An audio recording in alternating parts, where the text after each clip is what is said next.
Oh, he's on his feet already. There we go. Last week, an inquest found Francis Quinn, Father Hugh Mullen, Noel Phillips, Joan Connolly, Daniel Teggett, Joseph Murphy, Edward Doherty, John Laverty, Joseph Corr and John McCurr, who were killed in Ballymurphy in 1971, entirely innocent. On behalf of successive governments and to put on the record in this House, I would like to say sorry to their families for how the investigations were handled and for the pain they've endured since their campaign began almost 5 decades ago. No apology, Mr. Speaker, can lessen their lasting pain. I hope they may take some comfort in the answers they have secured and in knowing that this has renewed the government's determination to ensure in future that other families can find answers with less distress and delay. Mr. Speaker, this morning I had meetings with ministerial colleagues and others. In addition to my duties in this House, I shall have further such meetings later today. Good. Mr. Speaker, I strongly associate myself with the earlier part of the comments that the Prime Minister made. Can I raise something slightly different, though? It's nearly 4 years since the Grenfell Tower tragedy claimed some 72 lives. Yet hundreds of thousands of families still live in unsafe, unsellable homes, and many leaseholders face crippling debts through no fault of their own. Trident Point, Pearmain House, Amber Court, all in my constituency. Given this was the biggest building scandal in modern UK history, why did the Prime Minister order his MPs to vote down our efforts yesterday to get this scandal sorted once and for all? Prime Minister. Mr. Speaker, I in no way underestimate the suffering of those who the victims of Grenfell and also those whose buildings, whose homes have been prejudiced by the spectre of unsafe materials, and that's why we provided an unprecedented £5 billion of investment. And I can tell him also that the most dangerous cladding is already gone or is going from all high-rise buildings, and we certainly agree that leaseholders should be protected from remediation costs, and people in high-rise buildings will pay nothing to replace their unsafe cladding. Mr. Speaker, the Prime Minister will understand that Havering, just like Hillingdon, is located on the outskirts of London and has very different needs and aspirations from those in the core area of the city. My borough still prides itself as part of Essex, and I know that his does as part of historic Middlesex. And whilst we need cooperation on things like transport, will he accept that it is time for wholesale reform of the way London and the wider region are governed, and support my campaign to allow boroughs like Havering to take back control from the Mayor and City Hall interference, allowing Havering and indeed all outer London boroughs the freedom to make their own decisions that best meet the needs of local people? Minister. Well, I can understand the feelings of frustration that the people of Havering may feel about a current Mayor of London who does not understand the needs of Outer London, who has not invested in Outer London in the way that a previous Mayor did, who I seem to recall set up the Outer London Fund and drove through many other benefits for the outer boroughs. But I must tell him in all candour that what we need to do is work together to ensure that the glad day returns when we have a Mayor who truly represents all Londoners, Mr. Speaker. Now come to the Leader of the Opposition, Keir Starmer. Thank you, Mr. Speaker. Can I welcome the Prime Minister's comments on the Ballymurphy inquest and the sentiment behind them? Does the Prime Minister agree that the single biggest threat to hitting the June 21st date for unlocking is the risk of new variants coming into the UK? Prime Minister. Mr. Speaker, I certainly think that that is one of the issues that we must face, but perhaps it would be for the benefit of the House if I update the House on where we are, because we've looked at the data again this morning, and I can tell them, the House, Mr. Speaker, that we have increasing confidence that vaccines are effective against all variants, including the Indian variant, to his point. And I want particularly in this context to thank the people of Bolton, of Blackburn, many other places who've been coming forward in record numbers, Mr. Speaker, to get vaccinated, to get their first jabs and their second jabs, Mr. Speaker. I think the numbers have doubled in Bolton alone, and I think the people of this country can be proud of their participation. Keir Starmer. Mr. Speaker, I think that's a yes, that the risk of other variants coming through our borders is one of the biggest threats to unlocking. We're not just talking about the Indian variant, we're talking about future variants. In those circumstances, why on Monday did the Prime Minister choose to weaken travel restrictions by moving 170 countries or territories to the amber list? Prime Minister. Mr. Speaker, we have one of the strongest border regimes anywhere in the world. There are currently 43 countries on the red list, Mr. Speaker. But if you're coming from an amber list country, everybody should know that if you travel to an amber list country for any emergency or any extreme reason that you have for doing so, when you come back, Mr. Speaker, you not only have to pay for all the tests, but when you come back, you have to self-isolate for 10 days. We are invigilating it, and people who fail to obey the quarantine can face fines, Mr. Speaker, of up to £10,000. Keir Starmer. Mr. Speaker, I think everybody would agree that having moved 170 countries to the amber list, absolute clarity is needed about the circumstance in which people can travel to an amber country. Yesterday morning, the Environment Secretary said people could fly to amber list countries if they wanted to visit family or friends. By the afternoon, a government health minister said nobody should travel outside Britain this year, and travelling is dangerous. The Prime Minister said that travel to amber countries should only be where it's essential. By the evening, the Welsh Secretary suggested some people might think a holiday is essential. The government's lost control of the messaging. So can the Prime Minister answer a really simple question that goes to the heart of this? If he doesn't want people to travel to amber list countries, if that's his position, he doesn't want them to travel to amber list countries, why has he made it easier for them to do so? Prime Minister.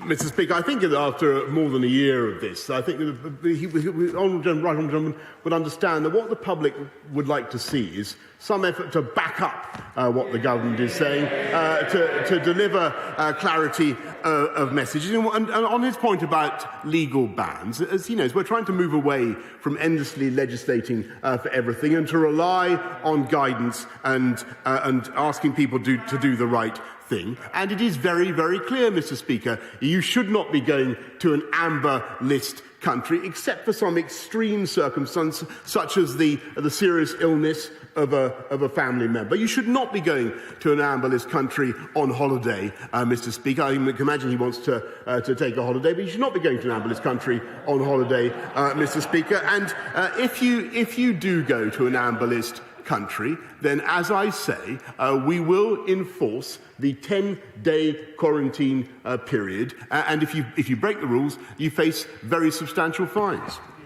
Keir Starmer. Mr. Speaker, that completely swerves the question. The point was, if it's only in extreme circumstances, the Prime Minister's word, why make it easier to go? If it's extreme circumstances, why make it easier to go? And, Mr. Speaker, let's test it by looking at the consequences. Since the government loosened travel restrictions, 150 flights a day are going to amber list countries, and travel agents are reporting surges in holiday bookings to those countries. Prime Minister, this isn't just a coincidence. It's because of the messaging. So can the Prime Minister tell the House how many people are now travelling to and from Britain from amber list countries every day? Prime Minister. Well, I can tell the House, Mr. Speaker, is that there has been a 95% reduction in travel of any kind to and from this country, and that is exactly what you would expect in the circumstances of this pandemic. There are 43 countries on the red list, and if you come back from one of those countries, you have to go immediately into hotel quarantine. And the reason that we're able to move forward in the way that we have is because, as I have told the House repeatedly, we are continuing with the fastest vaccination rollout, I think, just about anywhere in Europe. And as of today, 70%, Mr. Speaker, of the adults in this country have been vaccinated. And I think that is a fantastic achievement, and that is enabling us to make the progress that we are. Keir Starmer. That's an I don't know. And the suggestion that in the last few days there's been a 95% drop-off in travel to amber-list countries, Prime Minister, I don't think holds water. And I'm trying to understand the logic of the government's position. We know that new variants are the single biggest risk to unlocking. We know that the government doesn't think people should travel to amber-list countries, save in extreme circumstances. But the government's made it easier to do so. The messaging is confused and contradictory, and as a result, Prime Minister, this week, many people are now travelling to amber-list countries, but the government can't say how many or when. Mr. Speaker, we're an island nation. We have the power to stop this. Why doesn't the Prime Minister drop this hopeless system, get control of our borders, and introduce a proper system that can protect against the threat of future variants of the virus? Prime Minister. Actually, Mr. Speaker, I think what would be helpful, I've set out the position about amber-list countries, I think, very clearly, at least twice. Wouldn't it be great, Mr. Speaker, to hear the right honourable gentleman to backing it up for a change, using what authority he possesses to convey the message to the rest of the country? Actually, Mr. Speaker, when you look at the Labour position on borders, it's hopelessly confused. Last night, I think the Shadow Home Secretary said that they wanted to cut this country off from the rest of the world, Mr. Speaker. Pause all travel, even though 75% of our medicines and 50% of our food actually come from abroad, Mr. Speaker. And it was only recently that he was saying that quarantine was a blunt instrument and he'd rather see alternatives. Keir Starmer. Mr. Speaker, the Prime Minister is just wrong again. We've called for a blanket hotel quarantine for months. I raised it here 3 times at Prime Minister's questions. The government ignored it every time, and look where we are now, talking about the Indian variant. Mr. Speaker, the Prime Minister's former adviser had this one right. He said the government's border policy was a joke. Our borders have been wide out open pretty well throughout the pandemic. There was no hotel quarantine system in place until February this year, for that's not true. Flights are still coming in from India, and even as the variant is spreading, the Prime Minister decides now is the time to weaken the system even more. It's ridiculous. Finally, Mr. Speaker, I want to raise the appalling rise in anti-Semitism in the last week, and the attacks and the violence we've seen. On Saturday, a rabbi in Chigwell was hospitalised after being attacked outside his synagogue. Many of us will have seen the appalling incident in Golders Green, and the Community Security Trust report a 500% rise in anti-Semitic incidents since the outbreak of violence in Gaza and Israel. Now, I know the government is working on this, and both the Prime Minister and I have condemned these anti-Semitic attacks and violence. But we will all know across this House that Jewish communities remain very anxious. So what more does the Prime Minister think can be done to provide the extra support and protection needed to reassure Jewish communities at this really very difficult time? Prime Minister. Well, Mr. Speaker, I share his horror at the outbreak of anti-Semitic incidents, and the government has conveyed that message loud and clear to those who are responsible for enforcing the law against hate crime of that kind. But obviously we will continue to work and to support the Jewish community in any way that we can, particularly working with the Community Safety Trust, who do an absolutely outstanding job, in my view, but also showing as a country and as a society that we will call this out at every stage, Mr. Speaker. We will not let it take root. We will not allow it to grow and fester. And in welcoming his remarks, I may say I think it's one of the most important changes of attitude, or U-turns, I should say, that I've seen from the Labour Party in recent times. And I'm delighted. I'm delighted that he's taking that attitude. I'm delighted that he's taking that attitude now. But I think what this country What this country wants to see, Mr. Speaker, is a government that gets on with delivering on the people's priorities, making everybody safe. And it might have been a good thing, Mr. Speaker, if he had voted and he's got his party to vote for tougher sentences against serious and violent sexual offenders, to say nothing of people who commit hate crime. I think, in fairness, this House is very united and will remain united. And, of course, we do support the CST. Let's come to Mary Robinson. Thank you, Mr. Speaker. My second AstraZeneca jab reinforced my confidence, not only in normal life resuming, but also in the future of our life science industry. In Cheadle and across South Manchester and the Cheshire Life Science Corridor, investment in R&D and innovation will bring high-skilled, well-paid jobs. Will the Prime Minister join me in recognising and endorsing the work of our northern universities, NHS trusts and life science sector, who, together with the Northern Health Science Alliance, are piloting health tech initiatives which will take us forward from jabs to jobs? Yes. Prime Minister. Yes, Mr. Speaker, and I thank my honourable friend who is a great advocate for the people of Cheadle, and as part of our plan to move from jabs to jobs, I'm delighted to say that over £1 billion worth of government-funded science and innovation projects are currently taking place across the North West, thanks largely, or at least in part, to her advocacy. Let's go to the Leader of the SNP, Ian Blackford. Ian. Thank you, Mr. Speaker, and can I thank the Prime Minister for his comments on the Ballymurphy inquest. Mr. Speaker, as a member of Scotland's crofting community, I understand just how disastrous a Brexit trade deal with Australia, as proposed by this Tory government, be for Scotland's farming and crofting sectors. If reports of this Tory deal are true, farmers will lose their livelihoods, rural businesses will collapse, and ultimately families will be driven off the land. And let's be very clear, if that happens, this UK Tory government will be solely responsible. So just for once, Prime Minister, give a straight answer to these farming and crofting families who are living with this threat.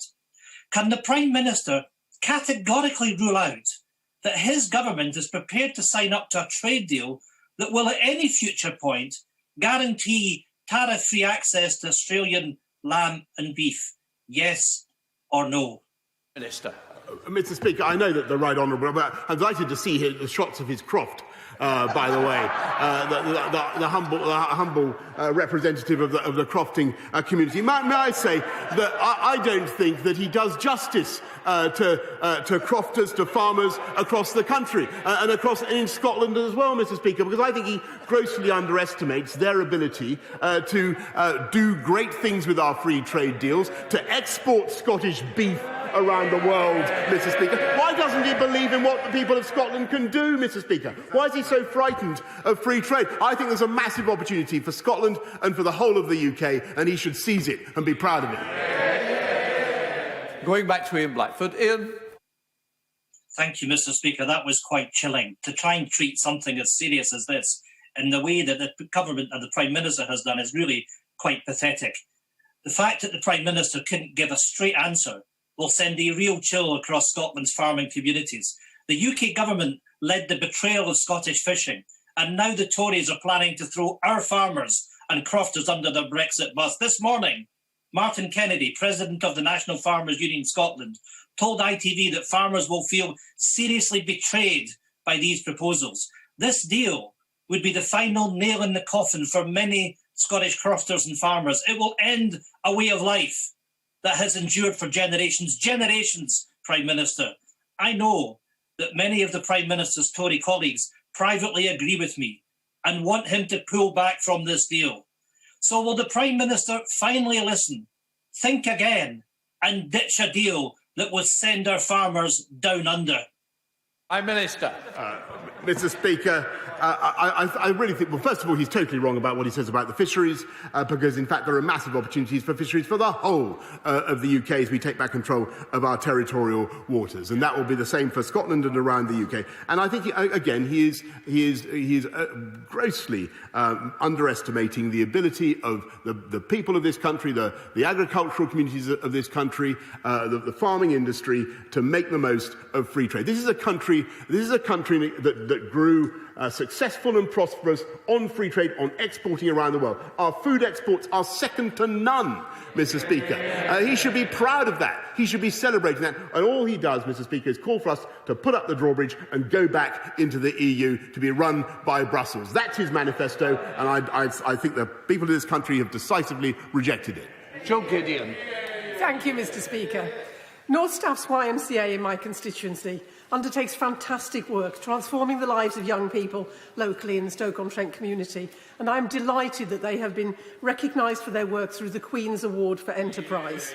There is no better example of levelling up in action, and I would like to invite the Prime Minister to join me in congratulating all the staff, volunteers and partners of the YMCA in North Staffordshire, and I look forward to showing him levelling up in action when he next visits Stoke-on-Trent, the new second home of the Home Office. Prime Minister.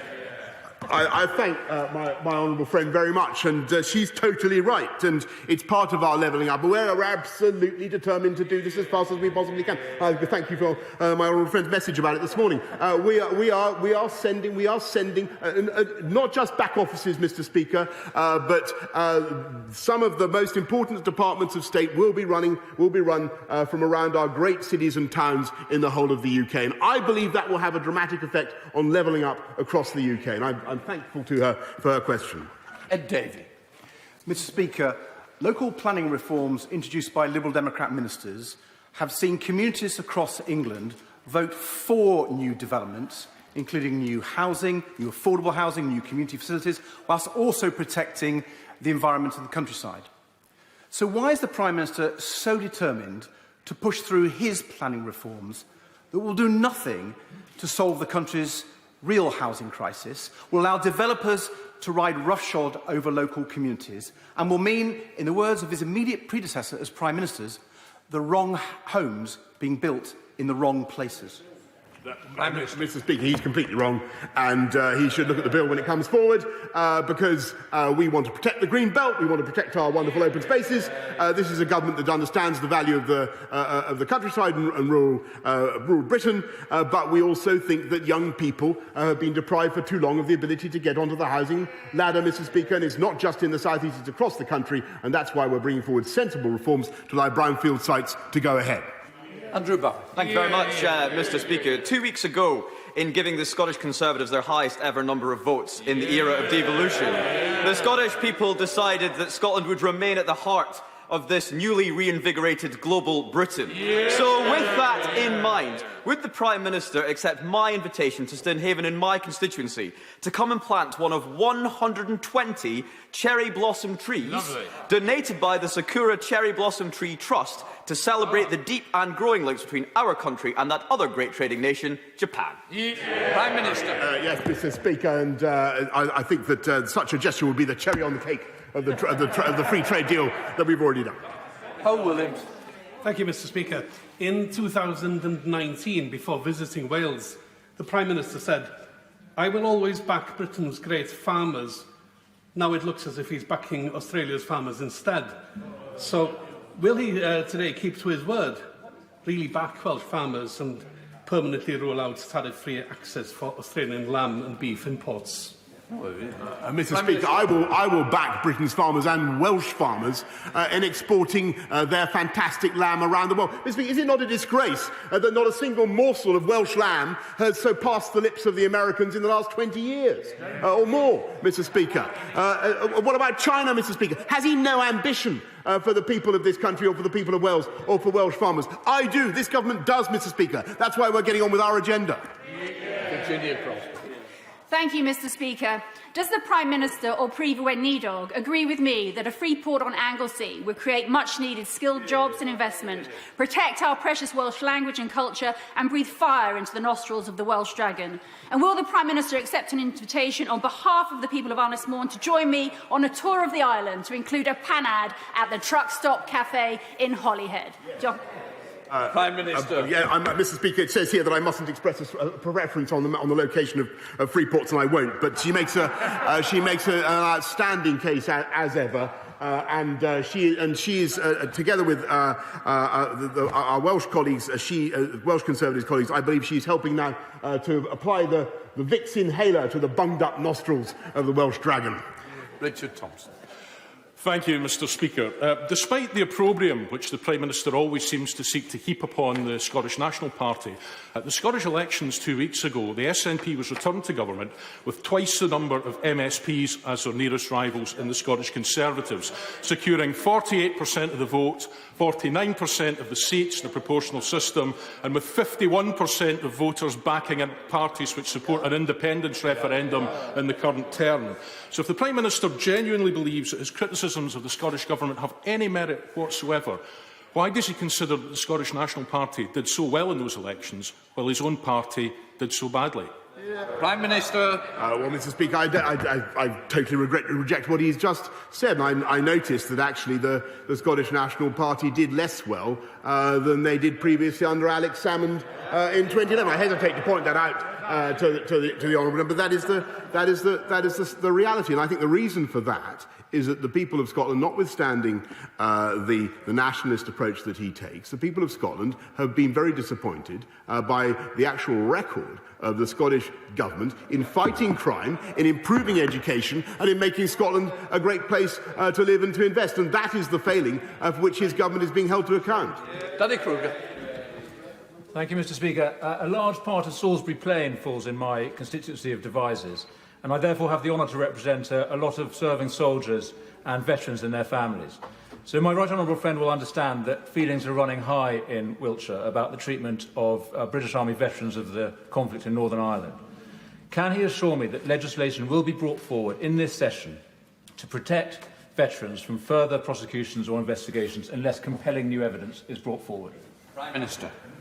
Mr Speaker, the House will have understood from my opening apology how difficult, how complex and how fraught these issues are. But we are committed to introduce legislation in this session to address the legacy of the Troubles in Northern Ireland and to introducing a fair package for veterans as well, and to protect them, as I've said many times before, from unfair, vexatious litigation when no new evidence has been brought forward. Gerald Jones. Thank you, Mr Speaker. There were no new measures in the Queen's speech to tackle youth unemployment. There are over 500,000 unemployed young people in this country, yet the government's flagship youth unemployment scheme is nowhere near sufficient, only helping around 1 in 25 young people. I and my honourable friend for Blaenau Gwent have already requested a meeting with the Minister to discuss local concerns from training providers and local businesses. So could I ask the Prime Minister what exactly he's going to do to address this and to safeguard the future of a generation of young people in this country? We're putting very quickly, Mr Speaker, we're putting £2 billion into the Kickstart programme for 18 to 24-year-olds and investing massively in the Restart programme for those who've been longer out of work. But can I also tell them that the businesses I talk to are currently facing shortages of workers in many, many sectors, and we will work flat out to ensure that we get those who want jobs to those who need workers as well. James Coughlin. Thank you, Mr Speaker. Can I thank the Prime Minister for the support he's already shown for coming forward with an offshore transmission grid, which he knows will help us both to export our surplus offshore wind into the continent and reduce the infrastructure associated with new wind farm capacity. So it's very important to our communities. But there's a question over timing. So given that he's already set out a very ambitious and clear timetable to increasing offshore wind generation, will he now come out with an equally ambitious timetable for delivering an offshore grid? Prime Minister. My honourable friend is spot on in what he says about the need for an offshore grid, as well as building the fantastic windmills. It's vital that we bring the energy onshore in a way that is has minimal disruption for local communities and enables us to maximise efficiency. Thank you, Mr Speaker. What does the Prime Minister think when he hears Jenny McGee, the nurse who saved his life, say of NHS staff, "We're not getting the respect and now pay that we deserve. I'm just sick of it, so I've handed in my resignation." Surely even he must pause and think what can be learned from the mistakes of the past year, what Jenny calls the indecisiveness and mixed messages of his government. And will he think again about giving nurses more than an insulting 1% pay rise? Prime Minister. Mr. Speaker, I think the whole House acknowledges our collective debt to the nurses of the NHS, and I certainly acknowledge my own huge personal debt. And that's why, of all the professions in this country, Mr. Speaker, in very, very tough times, we have asked the Public Sector Pay Review Board to look at an increase in pay for nurses. But in the meantime, we have increased starting salary for nurses by 12.8%. We have put in the bursary worth £5,000. We've restored that, Mr. Speaker, as well as £3,000 for extra help. But above all, Mr. Speaker, to all nurses, and I know what a tough year they have had. I know how hard it has been on the front line coping with this pandemic. We have done what I think is the most important thing of all, and that is to recruit many more nurses. There are now about 11,000 more nurses in the NHS today than there were this time last year, and there are 60,000 more, Mr. Speaker, in training, and we are on target to reach our target of 50,000 more nurses in the NHS. To James Davies. Following on that theme, Mr. Speaker, patients in England have unfettered access to specialist hospital care anywhere in England, including within world-leading centres of excellence. But my constituents in North Wales have no such automatic choice, with access dependent on restrictive contracts or individual funding requests. So will my right honourable friend do all he can to ensure that healthcare features prominently within the UK Levelling Up agenda? Prime Minister. Yes, I thank my honourable friend for his point, and he knows a great deal about the subject.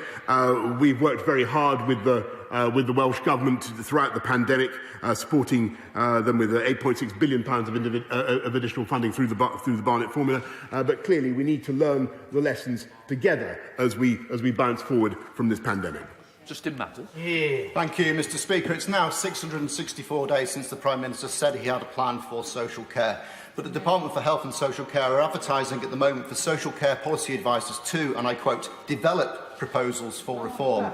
Why do that if there is a plan already? Every day more people lose their life savings to pay huge social care costs, and we can't even get a straight answer as to whether the government have a plan to fix social care. Never mind find out what it actually is. So just tell us, Prime Minister, do you have a plan, yes or no? Mr. Speaker, yes is the answer. But I mean, the Labour Party junked it in 1990. This is something that for decades politicians have failed to address. 1999, Labour failed to address the plan. They had 13 years in government, Mr. Speaker. I think it was 13 unlucky years for this country. They didn't do it. And this government is going to tackle it. This government is going to finally address the issue of social care. And if they want to support it with their customary doughty resolve, Mr. Speaker, if they want to support it without wibble-wobbling from one week to the next in whatever their policy is, then without changing like weather vanes, which is what they normally do, if they want to support it, if they want to back it, then I'm all ears, Mr. Speaker. Thank you, Mr. Speaker. Throughout this week, businesses across Burnley and Padiham have reopened their doors to customers inside, from Usher and Molly Rigby's to Bellissimo and Real Cinema.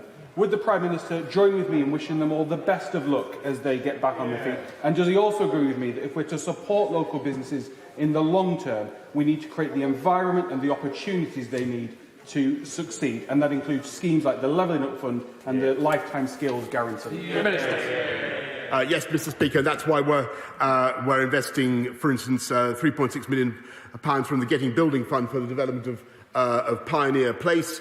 Burnley will also benefit from our High Streets Task Force. But what Burnley and towns across the country need more than anything else is passionate leadership, such as my honourable friend shows in championing their localities and getting the right investment in. Final question, David Lind. Thank you, Mr. Speaker. The Prime Minister will be aware of Gladys's proposal to close the McVitie's factory in Glasgow's East End, putting at risk up to 470 local jobs.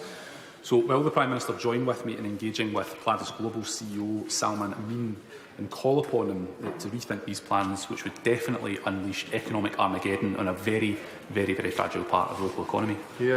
Prime Minister. Yes, I think McVitie's have been a proud part of the Scottish economy since 1800. And I know that people at the Tollcross factory, their relatives, will be very concerned about what's happening. I thank him for raising it. I know that conversations are now going on to see what we can do with, I think it's the Turkish company that now owns Vitties, and I know my honourable friend, the Secretary of State for Scotland, is meeting the honourable member to discuss the situation. I'm now suspending the House for 3 minutes to enable necessary arrangements for the next business. Order. Next business is going to be a statement on the situation in the Middle East, particularly Gaza, from James Cleverly in reply to an urgent question. We will bring you that. With me is Beth Rigby to look through all that. Incidentally, I was wondering what the Prime Minister's wearing in his lapel. That is the badge for Dementia Awareness Week, sponsored by the Alzheimer's Society. Beth, what were your main points from that session? The main point was the new piece of information that the Prime Minister gave us about this data, the wait-and-see approach on whether or not the unlocking on June the 21st can go ahead as planned, or whether the Indian variant has thrown it all off course. He said in the chamber, when quizzed by Sir Keir on the matter of foreign travel, we have increasing confidence that vaccines are effective against all variants, including the Indian variant. So early data, the Prime Minister seemingly cautiously optimistic there. There will be a press conference with Matt Hancock, the Health Secretary, this afternoon. So basically they're saying they think the vaccine is a good enough insurance to contain the Indian variant. Exactly, and why does that matter? Well, because, as you know, on the tests, one of them is increased hospitalisations. That's what Mark Harper was talking about, the Conservative MP, before PMQs. And it's about whether or not, in that race between the virus and the vaccine, are enough people vaccinated, or is the vaccine effective enough that it doesn't completely throw the plan into disarray and lead to increased hospitalisations. Now, of course, there's a risk of transmissibility, that there are then new mutations of the virus. So then does the vaccine become less effective? But that was, I would read as pretty positive from the Prime Minister. And there was some clarification on what an amber zone means as far as travel. Exactly. So that was Keir Starmer's point, which is this mixed messaging is very confusing. You're putting these countries on the amber list. Over 100 planes are going out to all these destinations. What on earth are you doing? And the Prime Minister there, very clear, saying the messaging is you should not be going to an amber list country on holiday or for anything other than extreme circumstances. So trying to reiterate there to people that there are a dozen countries on the green list which are safe to travel to. A lot of them I'm not sure you can even get to or would want to. I mean, the Falkland Islands is quite a long way to go for a holiday, isn't it? Although beautiful down there, actually. But those 173 countries on the amber list, he's saying they're on the amber list, but please don't go. People are still going, but now, that was the message. As often, quite a lot of animus between the Prime Minister and the SNP. What's all that about today? Yeah, so this is the issue that's bubbling up now on a free trade deal between Australia and the UK. Ian Blackford, the SNP Westminster leader there, raising the issue that free trade and tariff-free meat products, lamb and beef, coming in from Australia to the UK markets could kill off businesses of crofters in Scotland, and the Prime Minister pretty dismissive of that there. If you wanted a hint of where Boris Johnson is leaning in the battle within government between his Trade Secretary, Liz Truss, and others in his cabinet, George Eustace, who looks after farmers, about where the Prime Minister is on free trade, he gave a pretty clear answer there, saying free trade deals is good for the country and will bring massive opportunities. There is a debate within government about free trade access for all the reasons that Ian Blackford was pointing out there, which some businesses were worried that it will put them out of business because it will undercut them. Beth, thank you. We go now to the urgent question on the Israel-Palestine conflict. To secure a ceasefire in Israel and Gaza. I now call Minister James Cleverly. Thank you, Mr. Speaker. Since I was last at the dispatch box on the 13th of May, we have sadly seen further violence and more civilian deaths. I'm sure the House will join me in offering condolences to all the families of those civilians who have been killed or injured across Israel and the occupied Palestinian territories. Mr Speaker, with your permission, I will set out to the House the work that the Government is doing, along with others, to bring about a peaceful resolution. We are urging the parties to work with mediators towards an immediate ceasefire to prevent further loss of life and a worsening humanitarian situation. We are supporting the United Nations, Egyptian and Qatari efforts to that end, and we work closely with the United States. We're also prioritising our own diplomatic efforts through both bilateral and multilateral channels. The Foreign Secretary and I, with the support of our diplomats on the ground, have been working to progress the conditions needed for an immediate ceasefire. The Foreign Secretary has spoken in recent days with the Israeli Foreign Minister and the Palestinian Prime Minister, where he reinforced our clear message of de-escalation and our desire to work together to end the violence. I delivered similar messages to the Israeli ambassador and the Palestinian head of mission in London. We've also engaged regional partners at ministerial level. The Foreign Secretary spoke with the Foreign Minister of Jordan on the 17th of May, and I spoke just this morning with a number of ambassadors from Arab states to reiterate the need for immediate ceasefire and underlined our shared goals of a peaceful two-state solution. We are playing a leadership role in the United Nations Security Council, where we are calling for measures by all sides to reduce further violence. We will participate in the emergency UN General Assembly session later this week. The UK unequivocally condemns the firing of rockets at Jerusalem and other locations within Israel. We strongly condemn these acts of terrorism by Hamas and other terrorist groups who must permanently end their incitement and rocket fire against Israel. There is no justification for the targeting of civilians.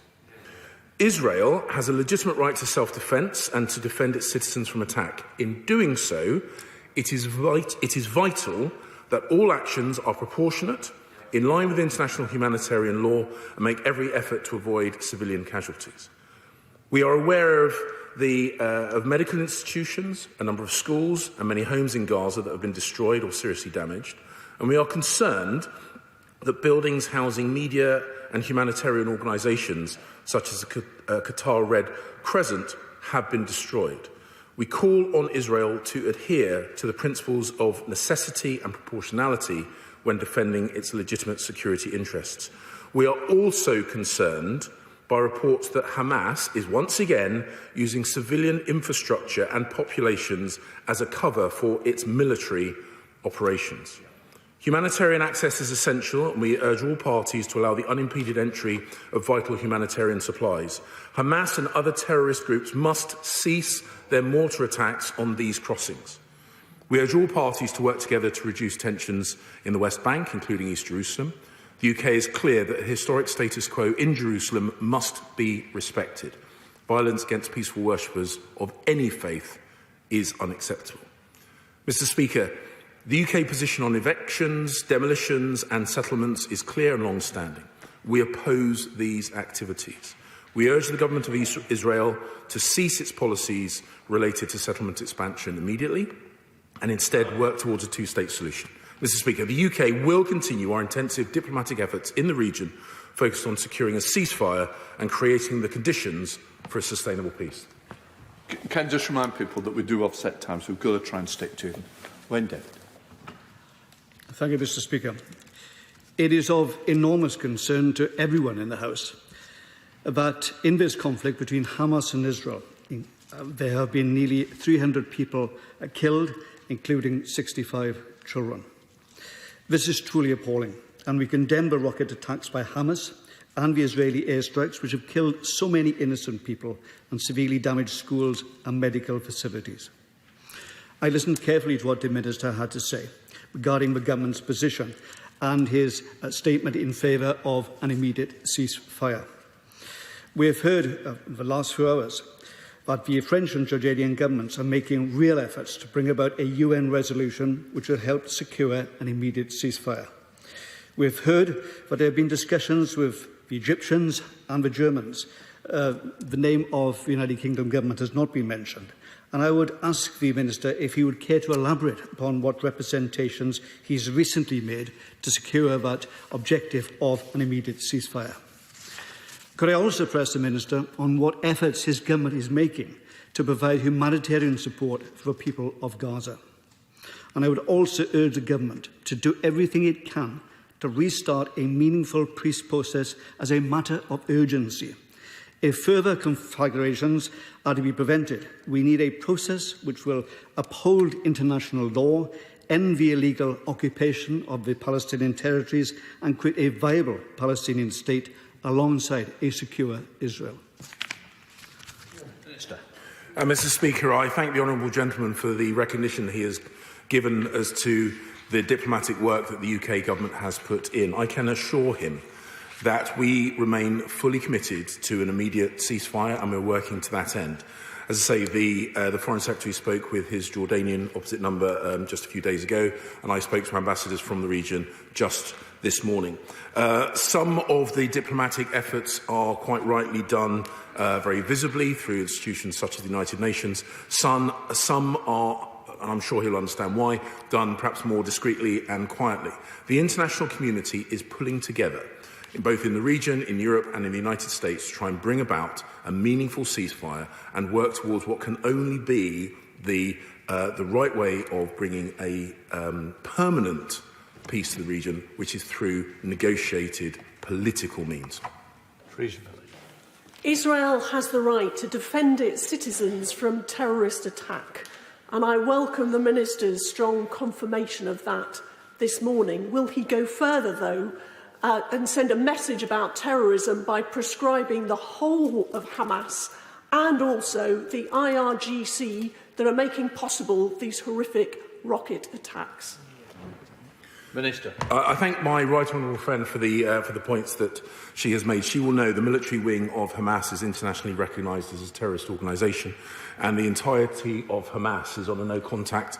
We have a no-contact policy from the UK government. We enjoy a good working relationship with the leadership of the Palestinian Authority. Solutions to this will be done, must be done through negotiated political means rather than through military means. She will also understand that we do not speculate on future prescriptions. We now go to SNP spokesperson Chris Law. Chris.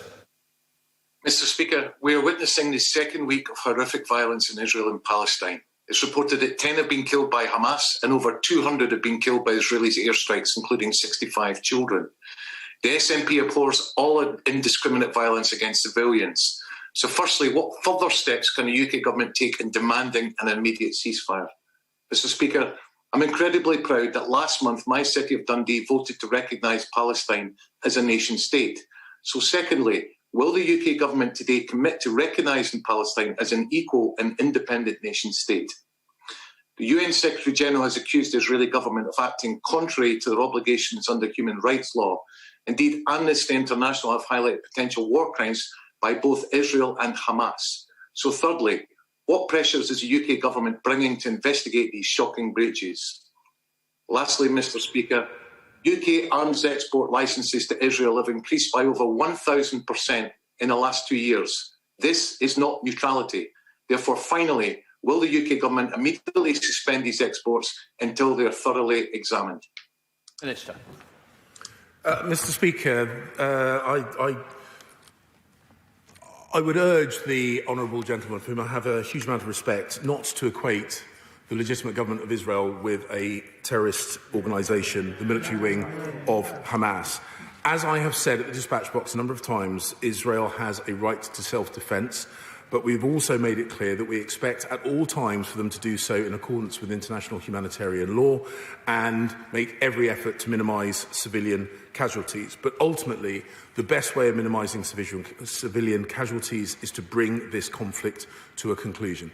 That is why we are working both with the Palestinian leadership, the government of Israel and our international partners, both in the region and further afield, to bring a timely end to this conflict, work towards a more permanent ceasefire and ultimately to a peaceful two-state solution. Let's go to Robert Halfon. Robert. Thank you, Mr. Speaker. Reports indicate that at least 500 Hamas rockets, 1 in 7 of the total number fired, have exploded within Gaza, and a Palestinian NGO has confirmed that 8 Palestinians were killed last week by a rocket that fell short. Does my right honourable friend agree with me that Hamas rocket fire doesn't just threaten Israelis, it also causes great harm to ordinary Gazans and must be condemned in the strongest possible terms? would he also acknowledge that far from being able to negotiate with the democratic Palestinian government, Israel is facing existential threats from Hamas and Hezbollah, extreme Islamist terrorist organisations funded and backed by Iran, and that there should be no moral equivalence between democratic Israel and the terrorism of Hamas and Hezbollah? Mr. Speaker, the UK enjoys good relations both with the Government of Israel and the Palestinian Authority.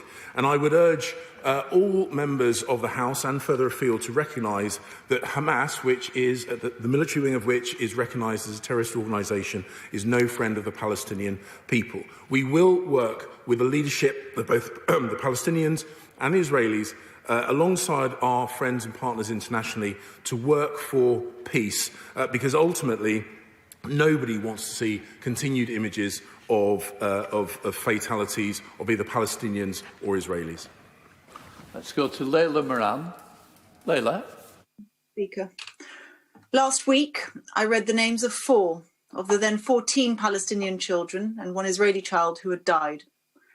And a week on, the number of Palestinian children dead is now 63 in Gaza alone. If my heart was broken before, it's shattered now. We need a ceasefire. And the UK shouldn't have left it to France to be the main sponsor of a UN resolution calling for it. This government is shirking its historic responsibility, and it is time to step up. So today, I wear my kufiyeh in recognition that if we want lasting peace, we cannot go back to how it was before. The police brutality, the demolitions, and the oppression. We need a peace process that isn't doomed before it begins. So if this government is committed to a lasting peace, then why doesn't it recognise the state of Palestine? Mr. Speaker, I recognise the Honourable Lady's passion for the Palestinian people and her own background, and I completely understand how painful it is for her in particular, but for all of us, seeing images of those who have lost their lives. I can assure her that we are working with international partners, both at the United Nations and more broadly, to bring about peace.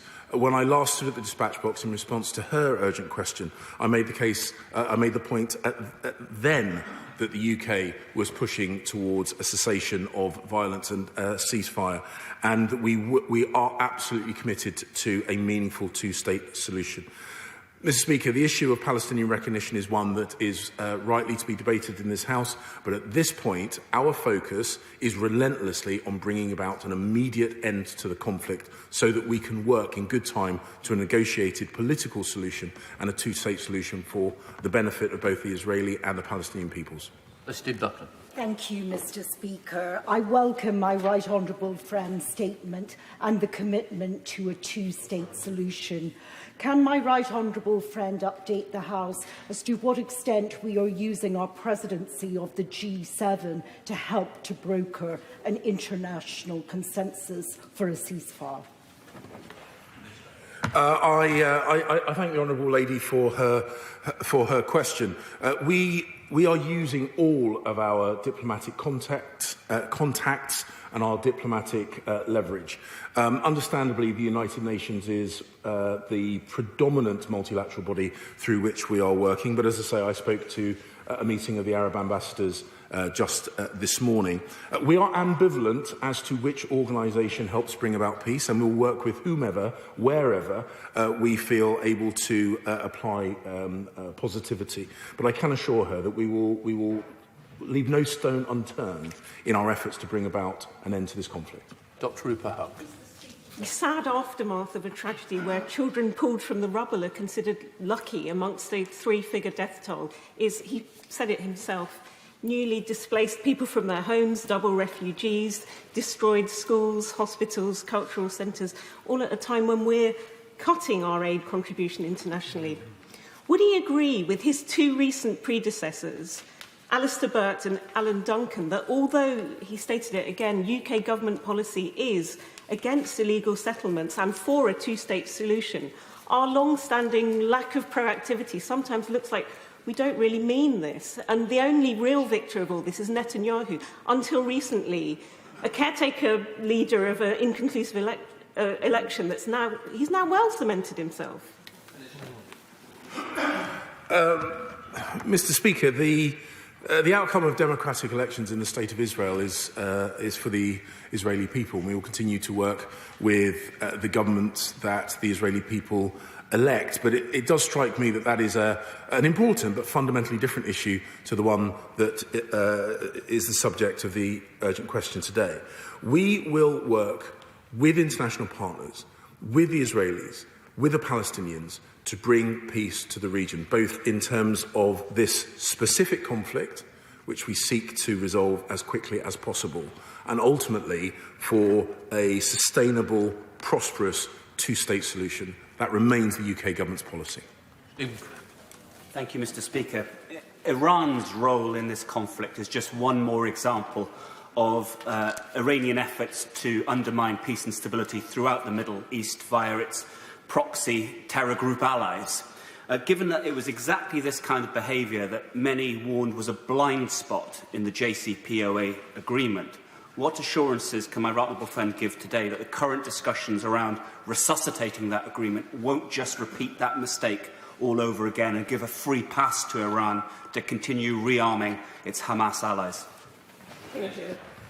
Mr. Speaker, my right honourable friend makes an incredibly important point, and we recognise that in our desire to prevent Iran from acquiring a nuclear weapon, we cannot be blind to their broader regional destabilising activity. That will remain one of the UK's priorities. It is something which is regularly raised with me by my interlocutors in the region, and I can assure him that that will be at the forefront of our minds throughout the forthcoming negotiations. Richard Black. Thank you, Mr. Speaker.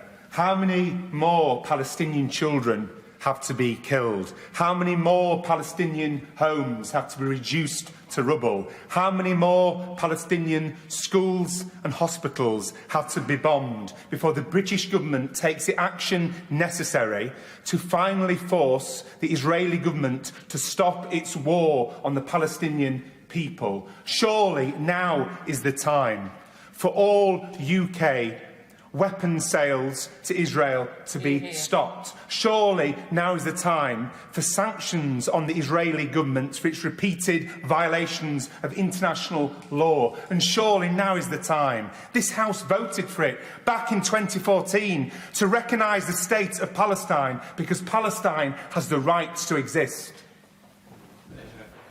Mr. Speaker, I would remind the honourable gentleman of the sequencing of the events that have unfolded in Gaza and Israel. Israel's actions were in response to indiscriminate rocket attacks from an internationally recognised terrorist organisation. Israel has the right to self-defence. We have urged them at every step to do so proportionately and make every step that they are able to minimise civilian casualties. I am sure, like him, I am horrified I'm sure, like me, he is horrified when we see images of fatalities, whether they be Israeli or Palestinians. And that is why, whilst the issue of recognition is an important one, it is not for now. Now it's about bringing this conflict to an end. Thank you, Mr. Speaker. Could I welcome the Minister's statement here today? But given our history and our legacy there, could I ask Britain leans into this more? We call for a ceasefire. Let's ask the United States to join us there as well. It's difficult to see how any tactical or strategic advantage could be gained from either side continuing this conflict. But once we get to that ceasefire, of course, those old legacy challenges will remain. And Israel will require a partner to work with. My concern is that Palestinian elections have not taken place for about 16 years, and Hamas is now supported by the Iranians, and has no interest in either working with Fatah in the West Bank, let alone the Israelis. So would my right honourable friend agree that perhaps the neighbouring Muslim countries, particularly those who just signed the Abraham Accords, could be invited to help encourage Palestinians to hold fresh elections so we get more representative voices for which Israel can then work with? Thank you, Mr. Speaker. He makes an incredibly important point. The UK has been fully supportive of elections for the Palestinian Authority, which are now well overdue. We have seen on numerous occasions the Palestinian Authority working and coordinating with the government of Israel, and we are always supportive when that is the case. The actions taken by Hamas are not to the benefit of the Palestinian people. The solution to the conflict, both in the short term and ultimately, will be through a negotiated political solution. And I would urge the Palestinian people to choose leadership who are respected on the international stage and are able to negotiate with international partners. Mr. Speaker, I thank the Minister for his very balanced response to the questions that have been put. The Minister knows that Hamas is trying to make the Palestinian Authority and Mahmoud Abbas redundant, to make him appear relevant, to present themselves as the ultimate defenders of Jerusalem and Al-Aqsa. Our own history in this country proves the folly of doing business with terrorists. Will the Minister take the opportunity today to tell Hamas that the British government will never do business with terrorists? Mr. Speaker, he makes the point that the military wing of Hamas is recognised as a terrorist organisation, and ultimately the future of the Palestinian people should lie in the hands of people who are able to negotiate on the international stage, and Hamas is not in a position to credibly do that. Susan. Thank you, Mr. Speaker. I welcome the Prime Minister's call for both sides to step back from the brink and show restraint. Does my right honourable friend agree that continued escalation in the region will only lead to further violence and more deaths, and that both sides need to urgently down their arms? Mr. Speaker, my honourable friend makes absolutely the right point. The images that we've seen of fatalities and injuries are heartbreaking, of both Israelis and Palestinians. We continue to work with international partners to work to peace and an ultimate, sustainable two-state solution. Let's go to Jeremy Corbyn. Jeremy. Thank you, Mr. Speaker. The images of death, destruction and loss of life all over the region are horrific. The targeted bombing that has taken place on buildings in Gaza, the tanks on the West Bank, and the destruction of educational and health facilities is absolutely appalling. Could the Minister explain exactly what is the nature of Britain's military relationship with Israel? What is the nature of that cooperation with Israel? And can he tell the House if any weapons sold by Britain or munitions sold by Britain to Israel have been used to bomb places in Gaza, or if any drone equipment that is supplied by Britain or bought by Britain has been used as a surveillance method on either the West Bank or Gaza that has been followed up by destruction of civilian life and the death of many people, including the tragedy of the death of whole families and children. I think our public need to know exactly what the nature of this military relationship is with Israel. And of course, he quite rightly says the occupied territories which are occupied by Israel are the places that suffer as a result of this bombardment. Minister. Mr. Speaker, the UK has a robust arms export licensing regime, and all export licences are assessed in accordance with it. I can assure him that the UK takes its arms export responsibilities very seriously. And I would also remind him that Israel is responding to rockets fired at it from an organisation closely associated with Iran, and we would urge all nations to take their arms export responsibilities as seriously as the UK does. Well, James Cleverly there, answering an urgent question on the situation on Gaza, unequivocally condemning the violence between Israel and the Palestinians in that part of the world. He's called on Israel to adhere to international regulations, stop settlement expansion and take part in a ceasefire. Also called on Hamas to cease its attacks. He points out that violence against any religion is not acceptable at all and is very keen to encourage still a two-state solution. Well, let's go live to our correspondent Alex Rossi, who's in Jerusalem. Anything particularly new from Mr. Cleverly there, Alex? Well, I think the reaction from the British government was fairly predictable, but I don't think any of those calls for an immediate ceasefire are going to be heard here. The violence continues all the time. It may have dropped a little bit in intensity, but rockets are still being fired from civilian areas in Gaza into civilian areas in Israel. The Israeli Air Force is also attacking what it claims are Hamas targets inside the Gaza Strip. It claims it's been targeting what it's called the metro